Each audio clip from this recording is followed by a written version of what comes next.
మనం చూస్ చేసుకోవాల్సిన first theme artificial intelligence. And మనం చూస్తూనే ఉన్నాము, ఒకప్పుడు ఎక్కడో ట్రామ్ కాల్ మాట్లాడుకునే సిచ్యువేషన్ నుంచి మనం ఈరోజు సెల్ ఫోన్లో ఎక్కడికి కావాల్సి అక్కడికి డైరెక్ట్గా వీడియో కాల్ చేసుకునే సిచ్యువేషన్కి వచ్చాం. అండ్ ట్రామ్ కాల్లో మాట్లాడుకునే ఆ టైమ్స్లో మనం చూసుకుంటే మనం ఒక కాల్ మాట్లాడాలంటే వెయిటింగ్ పీరియడ్ 7 to 10 days ఉండేది. బట్ ఈరోజు మనం ఇన్స్టెంట్గా ఎప్పుడు కావాలనుకుంటే అప్పుడు డైరెక్ట్గా మన మొబైల్లో కనెక్ట్ అయ్యి మాట్లాడుకునే సిచ్యువేషన్కి వచ్చాం.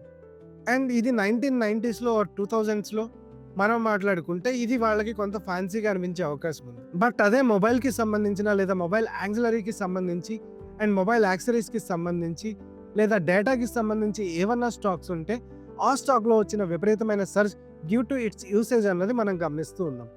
అట్లాగే మనం ఆర్టిఫిషియల్ ఇంటెలిజెన్స్ గురించి మాట్లాడుకుంటే ఈరోజు మనం ఏ ఫీల్డ్లో చూసినా అండ్ ఒక 7 to 10 years ఏజ్ ఉన్న స్టూడెంట్ని మనం మాట్లాడినా సరే ఏదైనా క్వశ్చన్ని మనం అడిగితే డైరెక్ట్గా వెళ్ళి చాట్ జీపీటీలో దానికి సంబంధించిన ఆన్సర్ సెర్చ్ చేసుకునే సిచ్యువేషన్కి మనం వచ్చేసాము.